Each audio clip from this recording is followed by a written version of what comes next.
Hello everyone, welcome to Dronacharya IAS, and today we are going to discuss some of the very important current affairs from the Hindu newspaper, which is going to help you in both prelims and mains and in various other exams. तो आइए शुरू करते हैं discussion. The very first article here is regarding the increase in the tariff by the US government. USA President Donald Trump ने पूरी दुनिया के जो trade barriers हैं, जो टैरिफ बैरियर्स हैं उनको इंक्रीज कर दिया है। अब देखना ये है कि ये एक ट्रेड वॉर को लीड करेंगे या इसका डिफरेंट इकोनॉमीज पे क्या इंपैक्ट पड़ेगा एंड स्पेशली इंडियन इकोनॉमी पे इसका क्या इंपैक्ट पड़ेगा। तो आइए देखते हैं न्यूज के बारे में। सबसे पहले यहाँ पे हमें देखने को मिलता है कि जो इंडिया के टैरिफ्स हैं दैट इज ट्रेड बैरियर्स। सबसे पहले तो टैरिफ के बारे में हमें समझना पड़ेगा कि टैरिफ बैरियर्स होते क्या हैं। Tariff barriers are those barriers कि जब भी मान लो कंट्री ए एंड बी है, कंट्री ए है exporting country and country B which is USA here that is importing country, तो जो भी import जो भी आ रहा है तो उसके जो वैल्यू है उसके ऊपर जो टैक्स लगाया जाएगा उसकी वजह से उसके प्राइसेस में चेंज हमें देखने को मिलता है। राइट, फॉर एग्जांपल यहाँ पे समझिए कि this is USA and this is India. तो इंडिया जो भी एक्सपोर्ट करेगा यूएसए में तो उसके ऊपर यूएसए इंपोर्ट ड्यूटी लगाएगा, उसके ऊपर टैक्सेस बढ़ा देगा। जब टैक्सेस बढ़ेंगे तो उनके प्राइसेस बढ़ेंगे। मान लो कोई जो प्राइस है हमने एक्सपोर्ट करके उसको 100 रुपए में भेजा है, उसके ऊपर उन्होंने एक टैरिफ लगा दिया है, एक बैरियर लगा दिया है, टैक्स लगा दिया, ड्यूटी लगा दी, कोई भी नाम आप दे सकते हो इसके ऊपर। तो 127 का अब वो प्रोडक्ट मिल रहा है। लेकिन जो उनकी डोमेस्टिक मार्केट में अगर उसी प्राइस को हम देखें तो दैट इज फॉर 110, राइट। तो जो यूएसए सिटीजन्स हैं या कंज्यूमर्स हैं वो किसको प्रेफर करेंगे? वो अपने डोमेस्टिक प्रोडक्ट को प्रेफर करेंगे rather than preferring this heavily priced imported product, right. तो यही एक मेन रीजन है जिसको हम बोल रहे हैं कि इसकी वजह से जो ट्रेड रिलेशंस हैं उनमें हमें एक हिंड्रेंस देखने को मिलेगी between various countries. This is not just for India, तो एंटायर वर्ल्ड उनके हर एक जो ट्रेडिंग पार्टनर्स होंगे उनके लिए एक बेसलाइन टैरिफ बना दिया है दैट इज 10%। कि 10% का जो टैरिफ है या टैक्स है वो तो लगेगा ही लगेगा, लेकिन साथ में जो अदर कंट्रीज हैं जिनके साथ उनका ट्रेड डेफिसिट बहुत ज्यादा था, here in this graph you can see the trade deficit of USA with the various countries. जब आप न्यूज़पेपर पढ़ेंगे यहाँ पर आपको ये डायग्राम देखने को मिलेगा, ये ग्राफ देखने को मिलेगा जिसमें सबसे ज्यादा जो ट्रेड डेफिसिट है that is with China. Trade deficit का मतलब क्या है कि उतना हम एक्सपोर्ट नहीं कर रहे जितना हम इंपोर्ट कर रहे हैं। एक्सपोर्ट के जो थ्रू हमें पैसा मिलता है वो बहुत कम है, लेकिन इंपोर्ट में जो हमें पैसा भरना पड़ रहा है वो बहुत ज्यादा है। सो दैट इज व्हाई एक ट्रेड डेफिसिट है। जो ट्रेड है वो बिल्कुल बराबर नहीं है, बैलेंस्ड नहीं है, उसमें डेफिसिट देखने को मिलता है, राइट। एक हो सकता है कि जैसे चाइना का केस देखे तो चाइना अपर हैंड पे है, China is in benefit only, ठीक है। लेकिन जो यूएसए है एंड अदर वेरियस कंट्रीज हैं उसमें क्या है, चाइना के साथ जब ट्रेड हम देखते हैं तो उसमें हमें डेफिसिट ही देखने को मिलता है। Even though with India also you can see here yes, here even with India also USA is facing a trade deficit and that is why जिसके साथ trade deficit ज्यादा है उन सब के tariff barriers USA गवर्नमेंट ने बढ़ा दिए हैं। एंड एक बेस लाइन जो आप देख सकते हैं, एक बेस लाइन है 10% का, राइट। इसको 2 अप्रैल को जब बढ़ाए हैं तो इसको यूएसए प्रेसिडेंट ने नाम दिया है लिबरेशन डे फॉर यूएसए, क्योंकि इन्होंने जो डोमेस्टिक मार्केट्स जिसका प्रॉमिस किया था इन्होंने अपने इलेक्शन मैनिफेस्टो में कि जितनी भी हम डोमेस्टिक जो हमारी इंडस्ट्रीज हैं उनको मैं फेवर करूंगा एंड जो ट्रेड बैरियर्स हैं उनको मैं बढ़ाऊंगा ताकि जो ट्रेड डेफिसिट है जो हार्म कर रहा है यूएसए की इकोनॉमी को उसको हार्म अब कम पहुंचे एंड एक बराबरी में हम आगे खड़े हो सके, बिकॉज हम बहुत ज्यादा पैसा भर रहे हैं for the other countries, right. जो उनके इंपोर्ट्स आ रहे हैं वो तो बहुत ज्यादा बढ़ के आ रहे हैं, जो हमारे प्रोडक्ट्स बाहर जाते हैं, क्योंकि अब क्या है इंडिया का जो ट्रेड बैरियर था यूएसए के प्रोडक्ट्स पे वो है 52%, राइट। कि अगर मान लो 100 रुपए की चीज आएगी तो यहां पर मिलेगा 152 रुपीस का, राइट। तो अभी जो ये बढ़ा हुआ प्राइस है इसकी वजह से जो प्रेफरेंस है कंज्यूमर्स की वो यूएसए के प्रोडक्ट्स के थ्रू नहीं जाएगी, वो या तो किसी और कंट्री के लिए जाएगी या फिर अपने डोमेस्टिक प्रोडक्ट्स के लिए जाएगी, राइट। तो इसी ट्रेड डेफिसिट को कम करने के लिए कि हमारे प्रोडक्ट तो वहां पर नहीं बिक रहे हैं क्योंकि उनके ट्रेड बैरियर्स इतने हाई हैं, लेकिन हमने ट्रेड बैरियर्स इतने कम रखे हुए हैं कि उनके प्रोडक्ट्स ही खरीदे जा रहे हैं यहाँ पर यूएसए की मार्केट में ही। तो सभी दूसरे देशों को अपनी मार्केट में भी फायदा हो रहा है, हमारी मार्केट में भी फायदा हो रहा है। है। इसीलिए यूएसए के प्रेसिडेंट ने क्या किया है कि अब हम भी टैरिफ बढ़ाएंगे और एक बैलेंस लेके आएंगे, ताकि जो दूसरी कंट्रीज हैं जो अनवांटेड बैरियर्स लगा के बैठे हैं हमारी कंट्री के ऊपर, दैट इज यूएसए के ऊपर, उसको वो भी रिटालिएशन में या तो बढ़ाएंगे तो फिर एक बैलेंस आएगा, या फिर वो कम करेंगे तभी यूएसए की जो इकोनॉमी है, यूएसए गवर्नमेंट है जो उसको कम करेगी। यहां पर उन्होंने एक इमरजेंसी, इकोनॉमिक इमरजेंसी का जो पावर उनके पास है उसको यूज करते हुए ये ट्रेड बैरियर्स को इंक्रीज किया है, राइट। लेकिन इंडिया की तरफ से क्या स्टेटमेंट आई है इंक्रीज टैरिफ बैरियर्स पे, राइट। अभी जो टैरिफ बैरियर्स हैं वो इंडिया के लिए 27% कर दिए। This graph here shows new tariffs announced by the USA government, that is Trump, USA president ने जो अनाउंस किया है वो यहां पर आपको चार्ट देखने को मिलता है। चाइना के लिए 34% है, राइट, लेकिन इंडिया के लिए भी कम नहीं है, 27%। ऑल्दो यूएसए की तरफ से जो स्टेटमेंट आई है वो ये है कि हमने इंडिया को क्या दिया है, डिस्काउंटेड टैरिफ दिया है, क्योंकि उनकी तरफ से तो फिर भी 52% लग रहा है, हमने तो सिर्फ 27% ही दिया है। But still this is a lot for India, क्योंकि इंडिया डेवलप्ड नेशन नहीं है, यूएसए डेवलप्ड कंट्री है, एंड जो बाकी के नेशंस हैं they fall in the developing criteria. तो ज्यादातर जो अभी तक एक नॉर्म चलती आ रही थी कि जो गरीब देश हैं उनके ऊपर ट्रेड बैरियर्स थोड़े से कम ही लगाए जाते हैं, और इसको मैनेज करने के लिए जो इंटरनेशनल ऑर्गेनाइजेशंस हैं जस्ट लाइक डब्ल्यूटीओ, यही इन चीजों को मैनेज करते थे। लेकिन अब डब्ल्यूटीओ का जो सिग्निफिकेंस है वो हमें कम होता हुआ दिख रहा है। All the international organisations are losing its significance because of the policies and the barriers imposed by the USA. तो अभी ये भी देखना है कि डब्ल्यूटीओ जैसी ऑर्गेनाइजेशन का क्या रोल रहने वाला है इन अपकमिंग ईयर्स, राइट। तो अभी हमें यहां पर देखने को मिल रहा है कि इंडिया के लिए भी 27% राइज कर दिया है। तो इंडिया की तरफ से क्या स्टेटमेंट आई है, इंडिया ने थोड़ा सा सबड्यूड रिस्पॉन्स ही दिया है, बहुत ज्यादा आग बबूला नहीं हुई है इंडियन गवर्नमेंट, एंड उन्होंने बहुत ही सोच समझ के एक बैलेंस्ड अप्रोच दिखाते हुए अपना आंसर दिया है। उन्होंने बस यही बोला है कि जो ये नई अपॉर्चुनिटीज यहां से आएंगी हम देखते हैं कि इनको कैसे हम यूज कर सकते हैं, and definitely we are not backing up on the we are not taking a back step on the issue of bilateral trade agreement. जो बीटीए हम बात करें, अभी फरवरी में ही इंडियन गवर्नमेंट की तरफ से इसके ऊपर बातचीत हुई है यूएसए के साथ कि हम बायलैटरल एक ट्रेड एग्रीमेंट साइन करते हैं। स्टिल उन टॉक्स के होने के बाद भी, क्योंकि वहां पर एक नेगेटिव रिस्पांस नहीं दिखा था, एक पॉजिटिव साइड ही जो टॉक्स हैं वो एंड हुई थी, लेकिन 1-2 महीने के बाद ही, लगभग 1 महीने के बाद ही हमें ये देखने को मिल रहा है कि टैरिफ्स बढ़ा दिए हैं। बट स्टिल इंडियन गवर्नमेंट की तरफ से जो स्टेटमेंट आई है वो यही है कि जो हमारे टाइज हैं, ट्रेड टाइज हैं यूएसए की तरफ, वो हम बिल्कुल भी उनके तरफ से बैक स्टेप नहीं लेंगे, and also we will be favoring the bilateral trade agreement which is supposed to be increased till 500 USA $500, जो यहाँ पर आपको कहीं पर देखने को मिलेगा न्यूज़पेपर में, yes here $500 billion by 2030, by the end of 2030 we are expecting कि हमारे दोनों देशों के बीच में लगभग $500 billion की ट्रेड हो, राइट। तो अभी इंडिया की तरफ से तो ऐसे खास कुछ देखने को नहीं मिली है स्टेटमेंट, बहुत ज्यादा गुस्सा नहीं देखने को मिला है, लेकिन जो बाकी देश हैं जैसे कि कनाडा है, जापान है, चाइना है, यूरोपियन यूनियन है, उन सब ने बहुत ही गुस्से में जवाब दिया है। डेफिनेटली उन्होंने बोला है कि इसका जवाब बिल्कुल मुंह तोड़ जवाब देंगे हम, राइट। तो यहां पर सारे रिटालिएशन में देखने को मिलेगा कि क्या सभी देश जो बोल रहे हैं वो रिटालिएट करेंगे, वो भी अपने बैरियर्स इंक्रीज करेंगे या नहीं।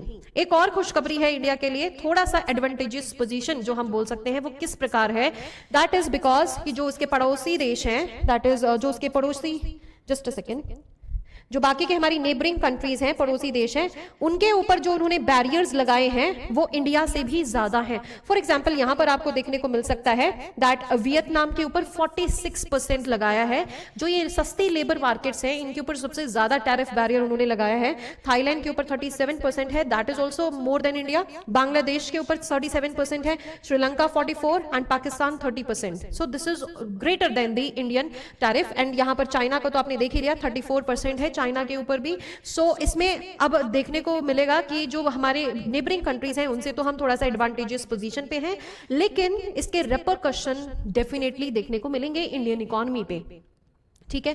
तो यहाँ पर जो सबसे ज्यादा हिट होगी इंडस्ट्री, उसमें हम बोल सकते हैं मैन्युफैक्चर्ड जो प्रोडक्ट्स जाते थे वो सबसे ज्यादा हर्ट होने वाले हैं। साथ में जो यहाँ पर डायमंड एंड ज्वेलरी सेक्टर है उसमें हमें एक ह्यूज लॉस देखने को मिल सकता है, एंड उस ह्यूज लॉस की वजह से वी कैन से कि जॉब लॉसेस भी देखने को मिलेंगी, and unemployment in this sector might increase in the upcoming years, right. And साथ में ये भी बोला जा रहा है कि जो ऑटोमोबाइल इंडस्ट्री है एंड ऑटोमोबाइल के जो पार्ट्स हैं उसके ऊपर कोई खासा असर नहीं देखने को मिलेगा, लेकिन जो बाकी के एग्रीकल्चर प्रोडक्ट्स हैं उसके ऊपर भी कोई खास असर नहीं देखने को मिलेगा, क्योंकि उसके केस में अभी भी जो एक्सपोर्ट्स थे यूएसए के लिए बहुत ज्यादा नहीं थे, बहुत मेजर नहीं थे। जो मेजर प्रोडक्ट्स थे वो या तो ज्वेलरी सेक्टर था या फिर मरीन प्रोडक्ट्स आप बोल सकते हो, मैन्युफैक्चर्ड प्रोडक्ट्स बोल सकते हो।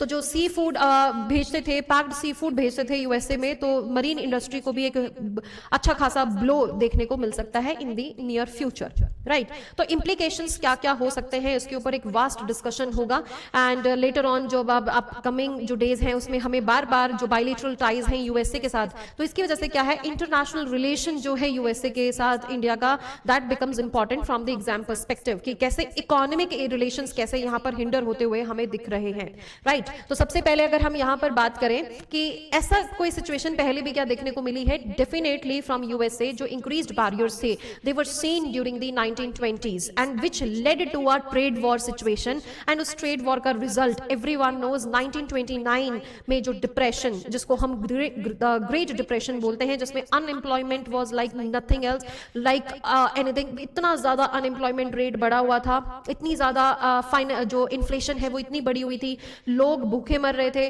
तो इसी तरीके की सिचुएशन, बिकॉज उसमें क्या था वो वर्ल्ड वॉर 1 का इंपैक्ट था, तो this also is like a trade war. तो ऐसा ट्रेड वॉर अगर शुरू हो गया, सभी देशों ने अपनी टैरिफ बैरियर्स इंक्रीज करने शुरू किए, तो inflation might be impacted, and inflation अगर बढ़ेगी तो डेफिनेटली हमें जॉब लॉस देखने को मिलेंगे, डेफिनेटली हमें अनएम्प्लॉयमेंट देखने को मिलेगी, and it might, I am not saying it will, but it might, अगर इसी तरीके से चलता रहा तो it might in near future lead to the depression और the situations like great depression, right. तो इकोनॉमीज को इसमें बहुत ही इंपॉर्टेंट स्टेप्स लेने की जरूरत है। अगर हम इमीडिएट इंपैक्ट की बात करें तो यहां पर आप देख सकते हैं कि जो वर्ल्ड की मार्केट्स हैं, शेयर मार्केट्स हैं, वो बिल्कुल औंधे मुंह गिरी हैं, यहाँ के बहुत ज्यादा लॉस देखने को मिला है in all the countries, even in USA also एक मार्केट में फॉल हमें देखने को मिला है, राइट। एंड देन अगर हम यहाँ पर बात करें कि कैसे हम इससे डील कर सकते हैं, तो इंडियन मार्केट्स में ये बोला गया है कि सबसे पहले तो जो हमारा आत्मनिर्भर प्रोजेक्ट था, आत्मनिर्भर भारत जो हम बनाने जा रहे थे, उसके ऊपर अब फोकस करने की बात आ गई है। And second is more than Aatmanirbhar Bharat और production, we must focus more on the efficiency, right.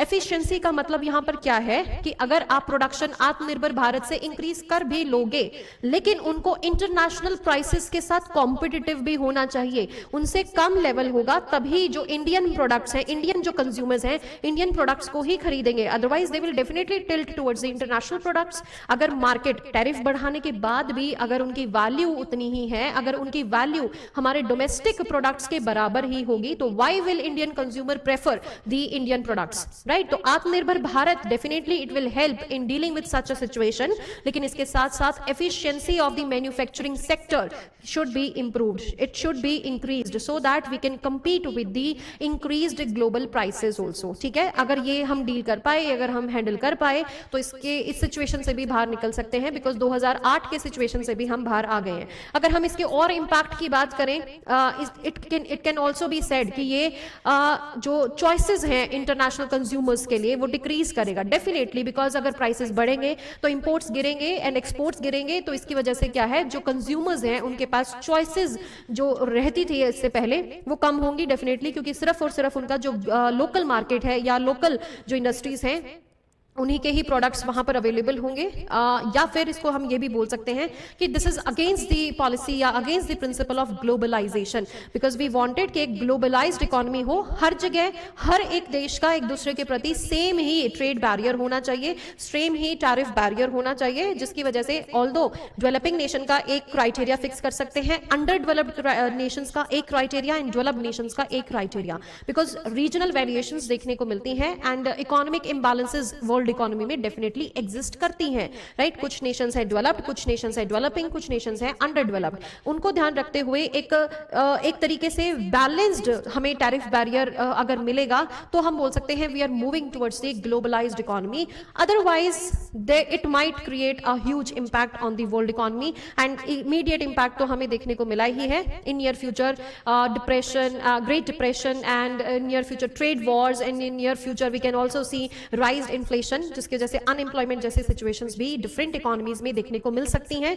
And जब ऐसी सिचुएशन आती है तो जो ह्यूमन डेवलपमेंट इंडेक्स है वो गिरता है, एंड जो ह्यूमन को हम रिसोर्स बनाने की कोशिश करने में लगे रहते हैं, खासकर डेवलपिंग नेशंस, उनमें हमें गिरावट डेफिनेटली देखने को मिल सकती है। बिकॉज वियतनाम जैसी कंट्री, बांग्लादेश जैसी कंट्री, श्रीलंका जैसी कंट्री एंड इंडिया जैसी country which are focusing more on the labour market, we have a huge labour market, and जिसकी वजह से हमारा प्रोडक्शन बढ़ता है। एंड अगर इस प्रोडक्शन को हम एक्सपोर्ट नहीं कर पाएंगे, बिकॉज जो हमारी लोकल मार्केट है, जो लोकल कंजम्पशन है, वो इतना नहीं है जितना हम एक्सपोर्ट करने की सोच रहे हैं, तो अगर हमारे एक्सपोर्ट गिरेंगे तो उन लेबर जो मार्केट है उसको भी हार्म डेफिनेटली पहुंचेगा, एंड उसकी वजह से जो हमारे वेरियस ह्यूमन डेवलपमेंट के इंडेक्सेस हैं, ह्यूमन रिसोर्स जो इंडेक्सेस हैं, उनमें इंडिया की जो परफॉर्मेंस है एंड बाकी जो साउथ एशियन कंट्रीज हैं उनकी परफॉर्मेंस है वो डेफिनेटली नीचे जाएगी। एंड उसकी वजह से जो बेसिक ह्यूमन राइट्स हैं, राइट, एंड जो ह्यूमन राइट्स हैं, जो लिविंग कंडीशंस हैं, वो सफर डेफिनेटली होंगी। So everything, economy ultimately is impacting the social conditions of the humans,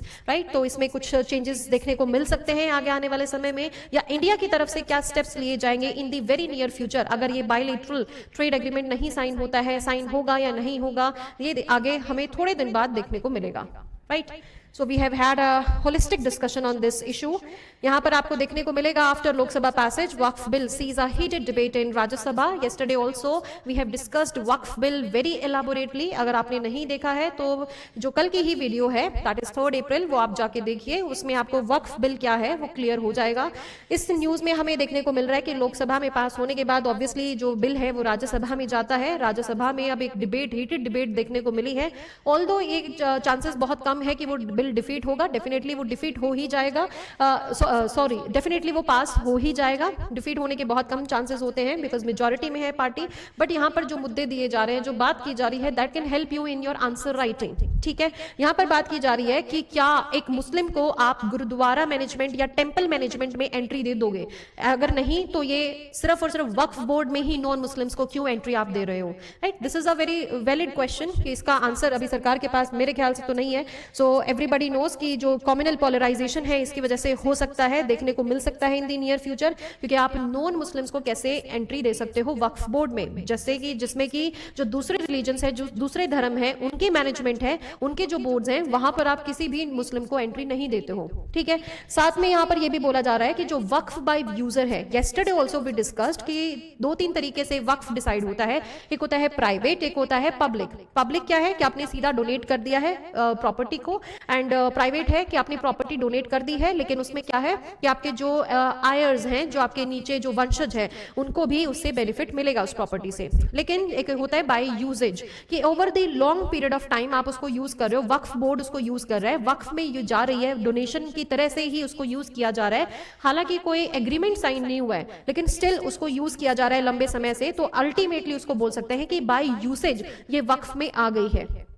इसकी वजह से थोड़ा सा ट्रांसपेरेंसी में डेफिनेटली इशू आ सकता है कि आप उसका जो सोर्स है वो नहीं बता सकते हो कि इसका वाकिफ कौन है, दैट इज उसका डोनर कौन है, राइट। तो यहाँ पर ये बोला गया, इस बिल में क्या एडिशन किया हुआ है कि अब जो ये वक्फ बाय यूजर है उसको भी अब साइडलाइन कर दिया है, उसको भी डिलीट कर दिया है। और इसमें बाकी के जो चेंजेस हैं वो हम कल डिस्कस कर चुके हैं कि जो बोर्ड है उसमें आप नॉन मुस्लिम्स को एंट्री दे रहे हो, एडमिनिस्ट्रेशन में नॉन मुस्लिम्स को भी एंट्री दे रहे हो, and that is why it might lead to polarisation. ये राज्यसभा में अभी डिबेट चल रही है, अभी देखना है फिर कैसे अभी राज्यसभा में पास होता है, फिर एसेंट मिलता है एंड प्रेसिडेंट का, एंड आगे जाके फिर ये एक्ट बन जाएगी, ठीक है।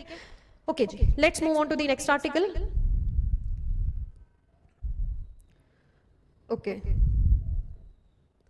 yes, This is also an important article from society perspective, that is GS paper 1. Kerala, Tamil Nadu, Bengal got no funds for Samagra Shiksha, right? तो समग्र शिक्षा एक वर्ड यहाँ पे इंपॉर्टेंट हो जाएगा आपके लिए. साथ में जो पीएम श्री स्कूल्स हैं, they are also going to be important for you. PM Shri schools and Samagra Shiksha scheme, ठीक है, ये दोनों सेंट्रल स्पॉन्सर्ड स्कीम्स हैं. इसमें क्या होता है, सेंटर के थ्रू फंडिंग आती है. अब समग्र शिक्षा की अगर हम बात करें, this is a funding scheme.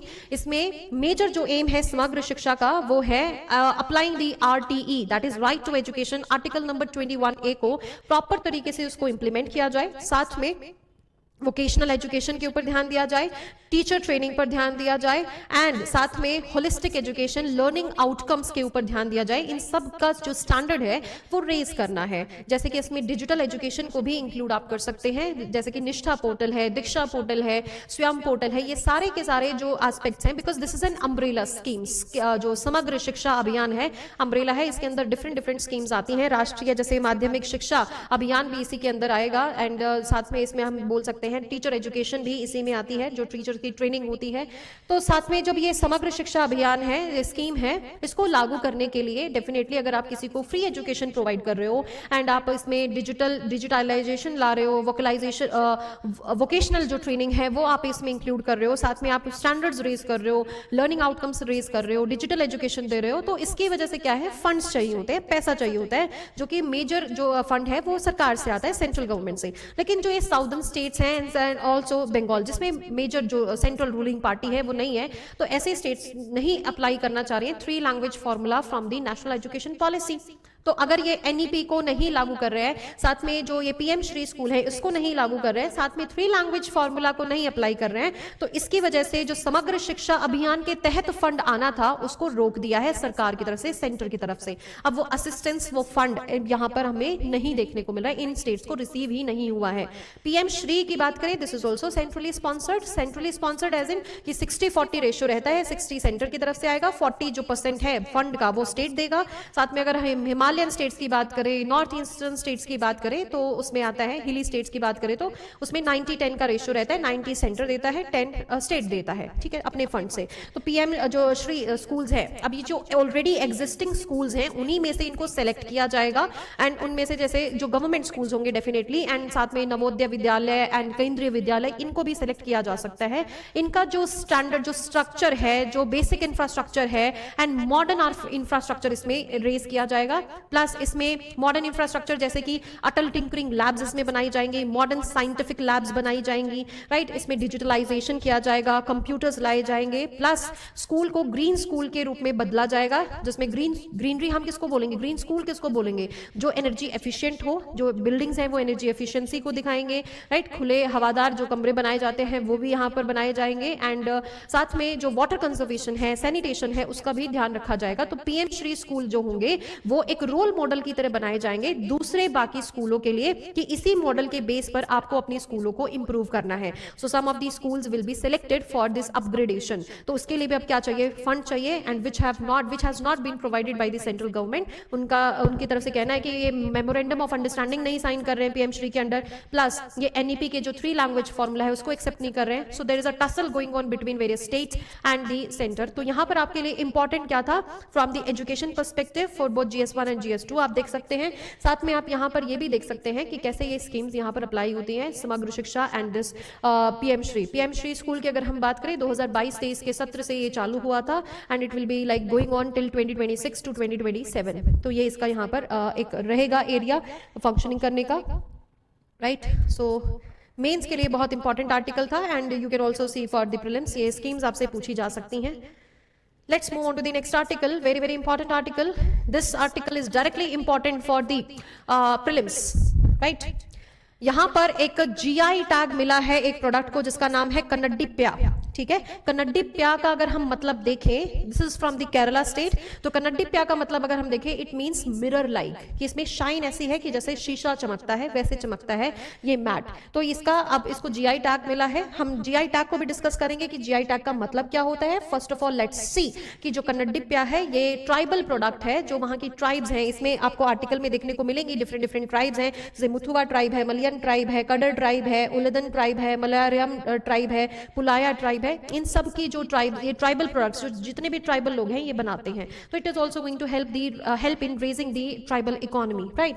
साथ में ये जो इसकी खास बात क्या है इस मैट की, यही खास बात है कि ये सर्दियों में ठंडक का एहसास देता है, and I mean, in the summers it will give a cooling effect and in the winters it will give a warmth effect. तो ये इसका origin के बेस पर है, इसको बैम्बू के रीड से बनाया गया है, इसमें बैम्बू यूज किया गया है। वो बैम्बू खासकर उन्हीं हिली एरियाज में, केरला के हिली एरियाज में देखने को मिलता है। तो जब जीआई टैग की हम बात करते हैं, जीआई का मतलब होता है ज्योग्राफिकल इंडिकेशन। तो ये जो टैग है, जो साइन है, ये सिर्फ उसी प्रोडक्ट को मिल सकता है जिसका नाम यहाँ पे, जिसको ओरिजिनली जीआई टैग दिया गया है।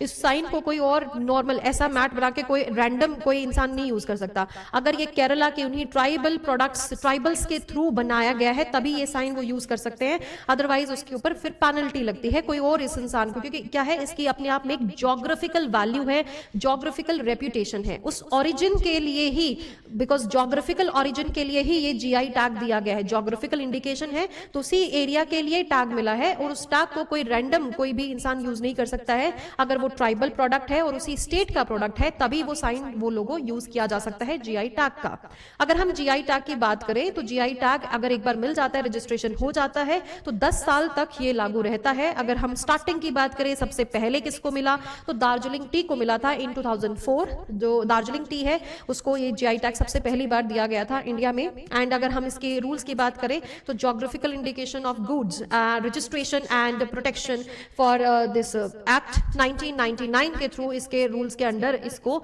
यहां पर लागू किया जाता है। तो आपसे डायरेक्टली, अब क्वेश्चन किस फॉर्म में आ सकता है, डायरेक्टली पूछा जा सकता है पेयर के फॉर्म में, या एक डायरेक्ट सिंपल क्वेश्चन भी पूछा जा सकता है। Kannadippaya recently seen in news received a GI tag and it belongs to the tribals of which of the following states. Simple आपको दे सकते हैं, केरला है, तमिलनाडु, कर्नाटका, आंध्रा, खत्म, इतने ऑप्शंस में। एंड अगर आपने न्यूज करंट अफेयर में ये कवर की होगी तो यू मस्ट बी नोइंग कि ये किसका टैग है, केरला का, केरला स्टेट के ट्राइबल प्रोडक्ट्स में आता है। ठीक है,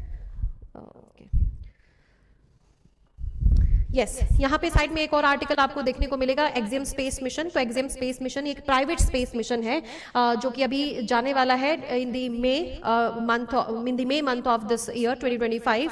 तो इसमें इंडियन जो कैप्टन है, इंडियन की तरफ से कैप्टन शुभांशु शुक्ला, तो वो भी इस मिशन के हिस्सा होने वाले हैं। This is a private space mission which will be going to the international space station ISS को ट्रैवल करेंगे। तो this is one of its kind. And साथ में ये भी यहाँ पे इंपॉर्टेंट है कि जो यहाँ पर कैप्टन शुभांशु शुक्ला हैं, he is also the member of the three crude mission, space mission जो इंडिया की तरफ से, इसरो की तरफ से जाने वाला है इन द नियर फ्यूचर, जिसको मैंड मिशन हम बोल रहे हैं। इंडिया का सबसे पहला ऐसा मैंड मिशन होने वाला है जिसको हम नाम देते हैं Gaganyaan mission. Gaganyaan mission of ISRO which is manned mission, उसमें 3 मेंबर्स जाएंगे, क्रूड मिशन है वो, उसमें से एक जो होंगे क्रू में वो होंगे captain Shubhanshu Shukla. So this is a moment of pride for us.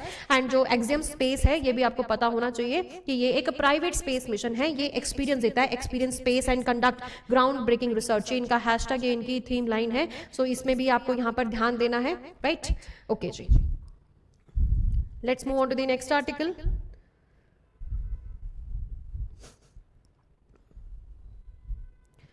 Okay, here next article is related to the BIMSTEC only. Yesterday also we discussed BIMSTEC very elaborately. तो आज हम इसको डिस्कस कर लेते हैं। Just a second. तो यहाँ पर यही बोला गया है कि अमिट्स दी जो एक इम्बैलेंस देखने को मिल रहा है हमें म्यांमार में भी एंड ढाका और इंडिया के रिलेशंस में भी एक इम्बैलेंस देखने को मिल रहा है because of the minority attacks in the Bangladesh. Hindu जो माइनॉरिटीज हैं वहां पर अटैक देखने को मिल रहा है फ्रॉम दी बांग्लादेश एंड उसके ऊपर कोई स्ट्रेट एक्शन नहीं लिया जा रहा है। And also such comments like कि नेपाल, बांग्लादेश, भूटान इंडिया को बोल दिया है इन्होंने कि एक्सटेंशन ऑफ चाइनीज इकोनॉमी है ये, बस और कुछ नहीं है। तो ऐसे कमेंट्स के बाद भी एक ऐसी मीटिंग में अटेंड करना इंडिया की तरफ से, दैट इज कमेंडेबल। एंड साथ में यहाँ पर ये बोला जा रहा है कि थाईलैंड के साथ जो हमारी पार्टनरशिप है that has been risen to the level of strategic partnership and we are expecting कि वेरियस इसमें बायलैटरल मीटिंग्स भी होने वाली हैं with the from Indian side. Indian जो लीडर्स हैं वो मीटिंग करेंगे वेरियस लीडर्स के साथ जो इंटरनेशनल लीडर्स हैं जिसके मेंबर्स हैं, राइट। तो सबसे पहले हम यहाँ पर देख लेते हैं कि जो बिम्स्टेक है वो बनाया गया था 1997 में बैंकॉक डिक्लेरेशन के थ्रू। इनिशियली इसमें सिर्फ और ये इसका नाम था बिस्टेक, फिर म्यांमार बाद बाद में ऐड हुआ, एंड जब 2004 में नेपाल एंड भूटान भी इसमें ऐड हुआ तो इसका नाम बदल के क्या कर दिया गया था, it was made the bay of Bengal initiative for multi sectoral technical and economic cooperation. इसका नाम पहले क्या था, BIMSTEC, that is Bangladesh and India and Myanmar and Sri Lanka Thailand economic cooperation. अब इसका जब बिकॉज नेपाल एंड भूटान भी ऐड हो गए हैं तो इसका नाम ये नहीं रख सकते थे, तो दैट इज वाई इसका नाम रख दिया Bay of Bengal initiative for multi sectoral technical and economic Cooperation. Right, so this is the part of this. So अभी देखने को मिलेगा कि इसमें कैसे जो बिम्स्टेक कंट्रीज हैं आपस में कैसे स्ट्रैटेजिक पार्टनरशिप को डील करते हैं, कैसे बायलैटरल टॉक्स होती हैं। This is the 6th summit which is going on now, and इसमें speaking at the BIMSTEC ministerial conference, तो यहाँ से जो हमारे मिनिस्टर हैं एक्सटर्नल अफेयर्स के, उनके थ्रू स्टेटमेंट आई है कि जो म्यांमार जो ट्राइलेटरल हाईवे है, अब ये आपसे पूछा जा सकता है कि trilateral highway in the south east countries, तो उसमें कौन कौन पार्टिसिपेंट है, तो यहाँ पे म्यांमार, थाईलैंड और इंडिया के बीच में ट्राइलेटरल हाईवे बनाया जा रहा है। तो यहाँ से मिनिस्टर के थ्रू बोला गया है कि this can be a game changer, हम देखने वाले हैं, बिकॉज अब ये हालांकि इसको तो प्रपोज किया गया था 2002 में और कंस्ट्रक्शन शुरू हो गया था 2012 में, लेकिन अभी तक ये कंप्लीट नहीं हुआ है। Why? Because of the violence in Myanmar, तो उसके जैसे इसमें बहुत बार रुकावटें आई हैं और अभी तक ये कंप्लीट नहीं हुआ है, एंड देखना है कि अभी आगे इसमें कंप्लीशन कैसे होता है। अगर ये कंप्लीट होता है तो this can be a game changer for the act east policy also, neighbourhood first policy also, and also the for the economic cooperation with the southeast nations, right? So that's all for today's discussion. Keep reading the newspaper, keep watching the videos, like the video, share the video, subscribe the channel, and thank you. Have a nice day.